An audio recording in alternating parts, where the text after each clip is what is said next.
Hey guys, what's up? Welcome back to the channel. It's Cynicalex, and today I want to talk about all of the events that were dropped on us today to sort of signal the end of the monthly cycle for this update. You know, the new update sneak peeks are on the horizon. I think later this week we should start seeing sneak peeks, so I'm super duper excited for that. In the meantime, I wanted to make this little video just to shout out all of the events, just to remind you guys of what you need to do to maximize your resource gain and your sort of item acquisition, because there's a lot of events, and if you're not really on the ball every single month, you may miss them here and there, and even if you miss one day on some of these events, it can really cost you a lot in the long run. So let's dive right into the Cosmic Core. Now, you should, if you really want to maximize the most out of this, and I did bring this up last month with the Cosmic Core, but I want to mention it one more time.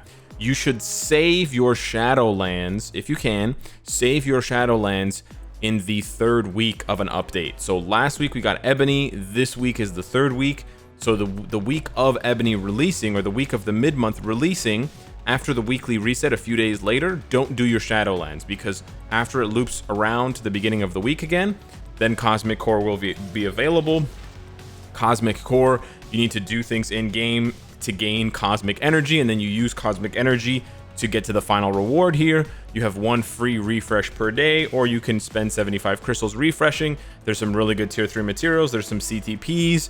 The only reward that's really, there's no new rewards, there's no bad rewards. The only reward that has sort of lost some value is the random mythic card, because we can craft. It's still a good option. It's a free mythic card, don't get me wrong, but yeah, it's just lost a little bit of value overall. But yeah, that is why I have not touched Shadowland at all. Every single stage of Shadowland is worth 10 points. So if I can push up to stage 35, that's 350 cosmic energy. If I feel like pushing up to stage 100, which I honestly might do, that's 1,000 cosmic energy, which is roughly half of an extra reward. So it really stretches and really goes a long way.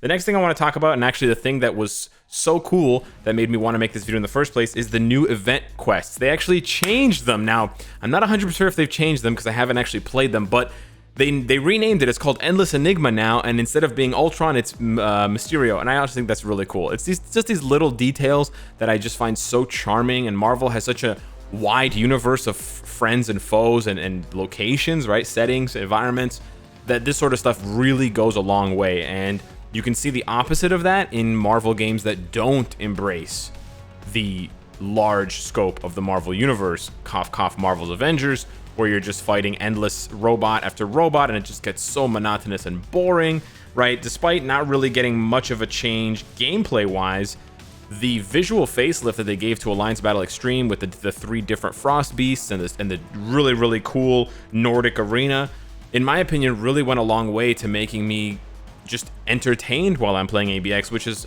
honestly why we play video games in the first place, to be entertained. So anyways, you're gonna collect these really, really cool, like, Illuminati-esque tokens. They just look so dope. I'll show you the little post here so you can see a larger version of it. It just looks so cool, man. These are the Black Order tokens, and these are gonna open the Black Order Conquest chests. So I'm gonna just run through these missions now because I cannot wait, and I really, really want to see what they're all about. You know what? We're just gonna run through with the big old Fisto. Now, we've talked about this before, but you don't want to use boost points, I believe. Ooh, we're in Paris. Okay, cool. Yeah, using boost points here is not going to help you because the amount of gold that you get is really not very worthwhile. So yeah, you can use these when you have you can play these missions when you have boost points, or you can do the rest of your dailies and then, or play GBR and get some extra cubes, which is what I recommend you use your boost points for, and then play these after you've tapped out your boost points and they're recharging. Ooh, he tier 3'd them. So yeah, running through Paris. Oh, Mephisto's kind of slow, eh? He did transform though. Oh, here we go. Right at Mysterio. Ooh, look at that entrance, and he gets one-shotted.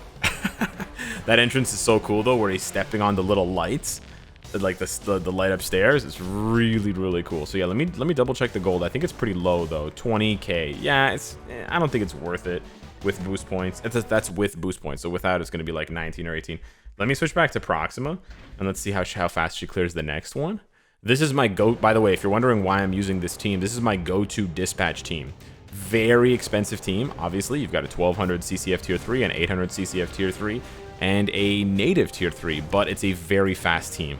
You're getting Proxima's leadership, giving everybody ignore dodge and crit damage. They're also giving them increased damage against heroes and villains, which is going to apply to basically anyone you fight in dispatch, because we haven't, sat down and figured out whether we're fighting villains or heroes or a mixture.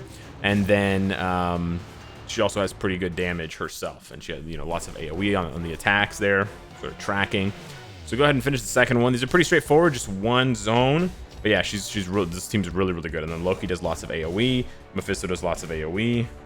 Yeah, it goes up from 20,000 to 22,000. It's just really not worth it. These are not supposed to be difficult missions, right? These are just cutesy little farming missions. And it's really the rewards, because those boxes, you could crack open 5 boxes a day, I believe, and it's for the next 8 days. So there's 40 boxes. You can get CTPs. I mean, you can get a bunch of junk, but you can get CTPs, you can get Chaos Nornstones, Black Antimatter, you can get tier 3 materials, you can get a mega rank up ticket, which is crazy. You can get uniform upgrade tickets, which I'm yet to find one of those. And I think you can get, oh, you can't get Odin's Blessings. Could you get Odin's Blessings before? I don't think you could get Odin's Blessings before. I think that's a different token event where you can open and get Odin's Blessings. I think I'm confusing with a different one. But anywho, let's see. Oh, I got some food on my beard. That's gross. Oh, 40,000. That's not bad.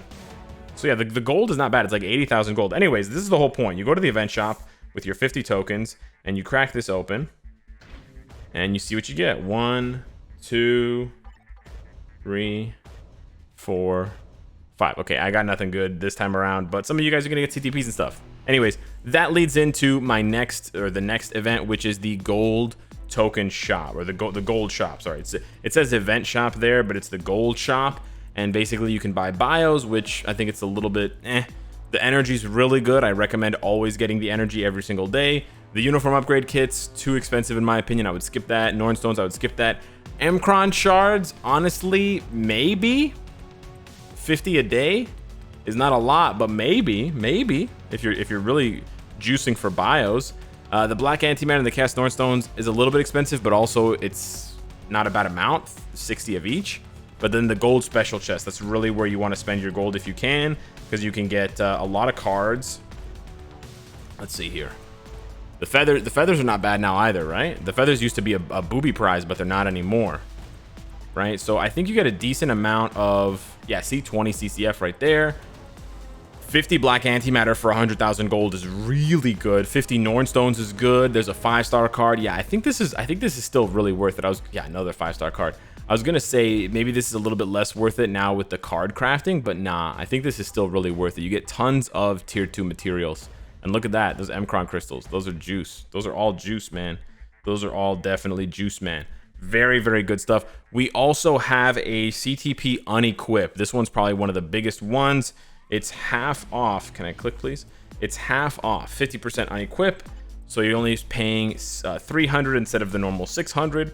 And then if you have a mighty or a brilliant, it's going to cost half, but it's going to be more than that. I think that is on for the next 4 days. So really good stuff here. You can swap CTPs if you're trying to build up different characters, or you're trying to just emphasize different characters. I know you guys are going to have a lot of questions about that, so I will contemplate making another. Maybe I'll do like a top 3 CTPs for each transcended character. That was a suggestion I had on stream last night, because I did one of those videos for tier 3s. So let me know in the comments down below if you want to see that same video, but for transcended characters, basically the top 2 or top 3 CTP recommendations for each transcended character. We also have a new bonus mission. It's at the top there underneath Cull Obsidian, and it's for spending energy. So just spend your energy, you get a 5 to 6-star card, etc, etc. And then I think that's it. We also have a double chance up on reforging, but honestly at this point, reforging, it's this right here. It's gone up to 14%. Honestly, if you're the type of person that reforges, if you're that type of player, I would say if your inventory can handle it, stockpile your CTPs and then wait for the twice a year upgrade to 21%. It's still kind of low as far as percentages go, but 21% is obviously better than 14% as far as numbers go. 21 is a bigger number.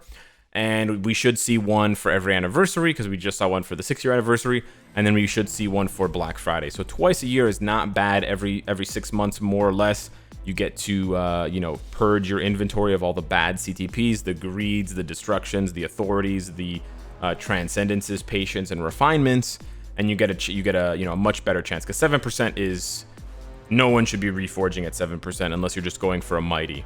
If you're going for brilliance, even 14% is too low. So yeah, wait for the 21%, and who knows, maybe next year they'll do a quadruple. They'll do a 28% chance, which is basically almost a 1 in 3.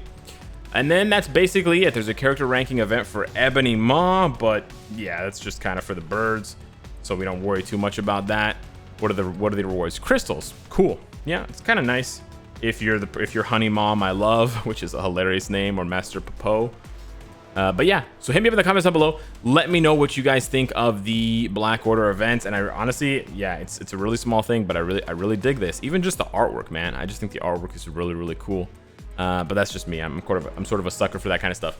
Yeah, let me know down below, and let me know if you guys want to see that Transcended CTP recommendation video. Thank you so much for watching, and I'll see you in the next one. Take care.